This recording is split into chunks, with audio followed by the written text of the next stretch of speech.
નમસ્કાર મિત્રો, સ્વાગત છે તમારું અમારી વાસ્તુરંગ યુટ્યુબ ચેનલમાં। મિત્રો, આજે બુધવાર મહામહિનાની 9મી તિથિના દિવસે જો તમે આ 2 ઘીના દીવાનો ઉપાય કરી લેશો તો મિત્રો તમારી સમસ્ત મનોકામના થઈ જશે પૂર્ણ। અને મિત્રો, એવું કહેવામાં આવે છે કે આજે નોમના દિવસે ભગવાન શંકર તેમજ માતા પાર્વતીની પૂજા અર્ચના કરવામાં આવે છે। તેમજ મિત્રો, તમે આજે આ 2 ઘીના દીવાનો ઉપાય કરો છો તો મિત્રો તમારા ઘરમાં ધન આવવાના બધા જ રસ્તા ખુલવા લાગે છે। મિત્રો, જો તમે આજે ઉપાય કરી લેશો તો તમારે બીજો કોઈ ઉપાય કરવાની જરૂર નહીં પડી શકે, કારણ કે મિત્રો આ ઉપાય છે એને વાસ્તુશાસ્ત્રમાં પણ સૌથી ઉત્તમ માનવામાં આવ્યો છે। આથી જો તમે આજના દિવસે મિત્રો ઉપાય કરી લેશો તો તમારા ઘરમાં જેટલા પણ વાસ્તુદોષ, મંગળદોષ અથવા કુંડળી દોષ હશે તો એનાથી પણ તમને મુક્તિ મળી જશે। તેની સાથે જ જો તમારા ઘરમાં કોઈ નકારાત્મક ઉર્જા ઘર કરી ગઈ હોય કે જેના લીધે તમે બહુ હેરાન થતા હો અથવા તો તમારું વર્ષો જૂનું કાર્ય છે એ પણ પાર ન પડતું હોય તો મિત્રો આજે મહા મહિનાની 9મી તિથિ એટલે કે આજે બુધવારના દિવસે જો તમે આ 2 ઘીના દીવાનો ઉપાય કરી લેશો તો મિત્રો તમારા જીવનની બધી જ સમસ્યામાંથી તમે ઉજાગર થઈ જશો। તો મિત્રો, વિડીયોમાં આગળ વધતા પહેલા જો તમે ઈચ્છતા હોવ કે મહાદેવની કૃપા તમારી ઉપર સદા બની રહે તો આ વિડીયોને લાઈક કરી અને કમેન્ટમાં હર હર મહાદેવ જરૂર લખી દેજો। મિત્રો, આજનો દિવસ એટલો બધો ખાસ હોય છે કે મિત્રો ક્યારેક તમે ઘણી મોટી પૂજા અથવા તો અનુષ્ઠાનથી તમારી મનોકામના પૂર્ણ નથી થતી તો જો તમે આજના દિવસે આ 2 ઘીના દીવાનો ઉપાય કરી લો છો તો મિત્રો તમારી વર્ષો જૂની મનોકામના છે પૂર્ણ થઈ શકે છે। અને મિત્રો, ઘણા બધા લોકોએ આ ઉપાયને કરેલો પણ છે અને તે બધાને જ આ ઉપાય કરવાનું ફળ પણ મળી ગયું છે। મિત્રો, સનાતન ધર્મમાં આ નોમની તિથિનું ખૂબ જ મહત્વ છે।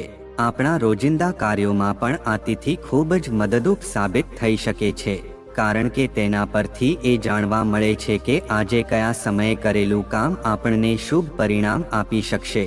આજે 22 જાન્યુઆરીનો દિવસ છે, પરંતુ આ તિથિ, વાર અને નક્ષત્ર જોઈને કાર્ય કરવાની પ્રણાલી છે, જેની માહિતી આપણને પંચાંગના માધ્યમથી પ્રાપ્ત થાય છે। સનાતન ધર્મમાં આ તિથિનું ખૂબ જ મહત્વ છે। તો જો મિત્રો તમે પણ આજે નોમના દિવસે આ ઉપાય કરવા ઈચ્છો છો તો મિત્રો તમે પહેલા ઉપાયને સરખી રીતે સમજી લેજો અને પછી જ આ ઉપાય કરજો। આથી તમને આ ઉપાયનું ફળ જરૂર મળશે। અને મિત્રો, ઉપાયની જો તમે એકવાર કરી લેશો તો તમારા ઘરમાં ભલે કોઈ પણ પ્રકારની મુશ્કેલી હોય તેમજ તમને આ મુશ્કેલીનું કારણ પણ ન ખબર હોય કે આ મુશ્કેલી શાના કારણે આવી રહી છે। જો કે આનું કોઈ પણ કારણ હોઈ શકે છે કે જેવી રીતે પિતૃદોષ તેમજ કોઈ પણ પ્રકારનો મંગળદોષ પણ હોઈ શકે છે અને મિત્રો બીજા ઘણા પ્રકારના દોષ હોઈ શકે છે। પણ મિત્રો તમારે આજે 9મી તિથિના દિવસે આ ઉપાય અવશ્ય કરી લેવો જોઈએ। આથી આ ઉપાય કરવા માટે તમારે એ દોષને જાણવાની પણ જરૂર નથી। તો તમે આજે બુધવાર 9મી તિથિના દિવસે તમારે આ 2 ઘી દીવાનો ઉપાય તમારે અવશ્ય કરી લેવો જોઈએ। મિત્રો, આ ઉપાય એટલો ખાસ છે કે જો તેને આજે 9મી તિથિના વિશેષ દિવસ ઉપર કરવામાં આવે તો મિત્રો આ વિશેષ દિવસનું ફળ પણ તમને પ્રાપ્ત થઈ શકે છે। તેની સાથે જ મિત્રો મહાદેવની કૃપા પણ તમને પ્રાપ્ત થઈ શકે છે, કારણ કે મિત્રો આજે બુધવારે 9મી તિથિનું બહુ ખાસ મહત્વ હોય છે। આટલા માટે મિત્રો આજના આ વિડીયોમાં અમે તમને 2 દીવાવાળા ઉપાય વિશે વાત કરીશું કે જે ઉપાયને જો તમે એકવાર કરી લેશો તો મિત્રો તમારે કોઈ પણ પ્રકારની મનોકામના હોય અથવા કોઈ પણ પ્રકારની મુશ્કેલી હોય તો મિત્રો તમારે ઉપાય અવશ્ય કરી લેવો જોઈએ।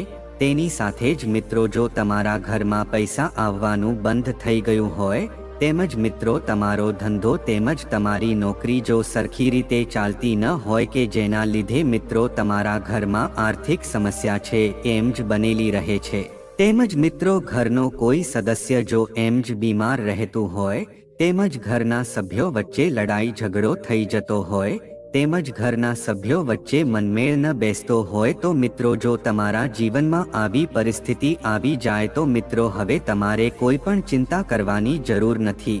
કારણ કે મિત્રો આજે અમે એવો ઉપાય લઈને આવ્યા છીએ કે જો ઉપાય તમે આજના દિવસે એટલે કે આજે બુધવાર 9મી તિથિના દિવસે જો તમે ઉપાય કરી લેશો તો મિત્રો તમને ઉત્તમ ફળની પ્રાપ્તિ થશે। કારણ કે મિત્રો આજના દિવસે આ ઉપાય કરવો એ બહુ શુભ માનવામાં આવે છે। તો મિત્રો આવો હવે આપણે આ ઉપાય વિશે આગળ વધીએ। પણ મિત્રો વિડીયોમાં આગળ વધતા પહેલા જો તમે હજી સુધી આ વિડીયોને લાઈક ન કર્યો હોય તો મિત્રો આ વિડીયોને એકવાર લાઈક જરૂર કરી દેજો અને અમારી વાસ્તુરંગ ચેનલને સબસ્ક્રાઇબ પણ અવશ્ય કરી દેજો કે જેથી કરીને તમને આવા જ વિડીયો મળતા રહે। તેમજ જો મિત્રો તમે પણ મહાદેવના સાચા ભક્ત હોવ તો મિત્રો કોમેન્ટમાં હર હર મહાદેવ જરૂર લખી દેજો। તો મિત્રો હવે આપણે સૌપ્રથમ ઉપાય વિશે વાત કરીએ। તો જો મિત્રો તમારી ઉપર લેણું બહુ વધી ગયું હોય તેમજ તમારી ઉપર બહુ પૈસાનો બોજ થઈ ગયો હોય અથવા તો મુશ્કેલીમાંથી તમે બહાર ન આવી શકતા હો તેમજ મિત્રો વારે વારે તમને તમારા ધંધામાં જો ખોટ જ જોવા મળે છે તો મિત્રો તમારે આ ઉપાય અવશ્ય કરવો જોઈએ। મિત્રો આ ઉપાય કરવા માટે તમારે માત્ર 1-2 લવિંગ લેવાના છે અને આની સાથે જ મિત્રો તમારે થોડુંક મધ લેવું પડશે। તેમજ મિત્રો તમારે તાંબાના પાત્રમાં એક શુદ્ધ જળ લેવું પડશે। તો મિત્રો આ બધી જે સામગ્રીને લઈને પછી તમારે ભગવાન શિવના મંદિરે પહોંચી જવાનું છે। તો મિત્રો આ ઉપાય છે એ સવારથી લઈને તમે સાંજ સુધીમાં આજના દિવસે 9મી તિથિના દિવસે કરી શકો છો। તો મિત્રો સૌપ્રથમ તમારે શું કરવાનું છે તો મિત્રો તમે જે 2 લવિંગ એટલે કે ફૂલવાળી લવિંગ લીધી છે એને તમારે મધની અંદર બોળી દેવાની છે। એટલે કે મિત્રો આ 2 લવિંગ ઉપર તમારે સરખી રીતે મધ લગાવી દેવાનું છે। તેના પછી મિત્રો તમારી પાસે જે તાંબાના લોટામાં જે જળ ભરેલું છે તો એ જળથી તમારે શિવલિંગ ઉપર આ જળથી અભિષેક કરી દેવાનો છે। તેની સાથે જ મિત્રો તમારે શ્રી શિવાય નમસ્તુભ્યમ નામનો જાપ 21 વાર કરવાનો છે। પછી મિત્રો તમારી પાસે જે મધવાળી 2 લવિંગ છે એને તમારે શિવલિંગ ઉપર અર્પણ કરવાની છે અને તમારે પ્રાર્થના કરવાની છે કે હે મહાદેવ અમારા જીવનમાં જે પણ ધનને લગતી સમસ્યા છે તમે દૂર કરી દેજો। અમારી ઉપર જે પણ મુસીબત છે એને તમે જડમૂળથી સમાપ્ત કરી દેજો। કારણ કે અમે આ ઉપાય છે પૂરી શ્રદ્ધાથી કરીએ છીએ। તેમજ અમારી ઉપર જે પણ લેણું છે કે જેમાંથી અમે બહાર આવી શકતા નથી તો એ લેણામાંથી પણ અમને બહાર આવવાની શક્તિ આપો। તો મિત્રો આવી રીતે પ્રાર્થના કરીને પછી મિત્રો આ જે 2 મધવાળી લવિંગ છે એને તમારે શિવલિંગ ઉપર અર્પણ કરી દેવાની છે। તો મિત્રો તમારી જે પણ સમસ્યા છે આજે બુધવારના દિવસે આ ઉપાય કરવાથી સમાપ્ત થઈ જશે। તો મિત્રો તમારે આ પ્રકારે આ પહેલો ઉપાય કરવાનો છે। તો મિત્રો આવો હવે આપણે 2 ઘીના દીવાના ઉપાય વિશે વાત કરીએ અને જાણીએ કે આ ઉપાય તમારે કઈ રીતે કરવાનો છે। તો મિત્રો તમારે 2 દીવા લેવાના છે અને એ 2 દીવામાં તમારે 2 લાંબી વાટ રાખવાની છે અને મિત્રો આ દીવાની અંદર તમારે શુદ્ધ ઘી નાખવાનું છે। તેની સાથે જ મિત્રો તમારે 2 ફૂલવાળા લવિંગ લેવા પડશે। પછી મિત્રો આટલી વસ્તુ લઈને તમારે વડલાના વૃક્ષની નીચે પહોંચી જવાનું છે। તો મિત્રો હવે વડલાના વૃક્ષની નીચે જઈને તમારી પાસે જે 1 લવિંગ છે એને તમારે વડલાના વૃક્ષના થડમાં અર્પણ કરી દેવાનું છે।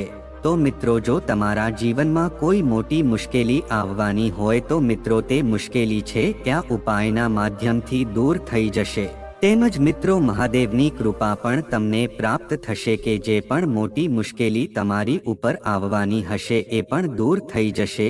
તો મિત્રો વડલાના વૃક્ષના થડમાં તમારે 1 લવિંગ અર્પણ કરી દેવાનું છે। તેની સાથે જ મિત્રો તમે 2 ઘીના દીવા લીધેલા છે એને તમારે આ વૃક્ષના થડની નીચે પ્રગટાવી દેવાના છે અને આ 1 લવિંગ બાકી છે એને 1 દીવાની અંદર મૂકી દેવાનું છે। સાથે જ મિત્રો તમારે ભગવાન શિવના નામનું સ્મરણ કરવાનું છે અને તમારી જે પણ મનોકામના છે તમે મહાદેવનું નામ લઈને તેને પ્રાર્થના કરી શકો છો। તો મિત્રો જો તમે આ પ્રકારે આ 2 ઘીના દીવાનો ઉપાય કરી લેશો તો મિત્રો તમારી મનોકામના છે અવશ્ય પૂર્ણ થઈ જશે। તેની સાથે જ જો તમારા ઘરમાં ધન આવવાના રસ્તા બંધ થઈ ગયા હશે તો મિત્રો તમારે આ ઉપાય કરવા માત્રથી જ તમારા ઘરમાં ધનની વર્ષા થવા લાગશે। કારણ કે મિત્રો ઉપાય છે બહુ ખાસ જણાવવામાં આવ્યો છે. જે લોકો પણ આ ઉપાય કરી લે છે તેને અવશ્ય ઉત્તમ ફળની પ્રાપ્તિ થઈ શકે છે. તો મિત્રો આ બીજા ઉપાય વિશે હવે આપણે આગળ વધીએ. તો મિત્રો આ બીજો ઉપાય કરવા માટે તમારે 5 લીલા મગના દાણા લેવાના છે. પછી મિત્રો તમારે એક વસ્તુનું ખાસ ધ્યાન રાખવાનું છે કે આ 5 લીલા મગના દાણા છે એ શુદ્ધ હોવા જોઈએ. તેની સાથે જ મિત્રો તમારે એક તાંબાના લોટામાં જળ લઈ લેવાનું છે. તો મિત્રો આ બે સામગ્રી લઈને તમારે ભગવાન શિવજીના મંદિરે પહોંચી જવાનું છે.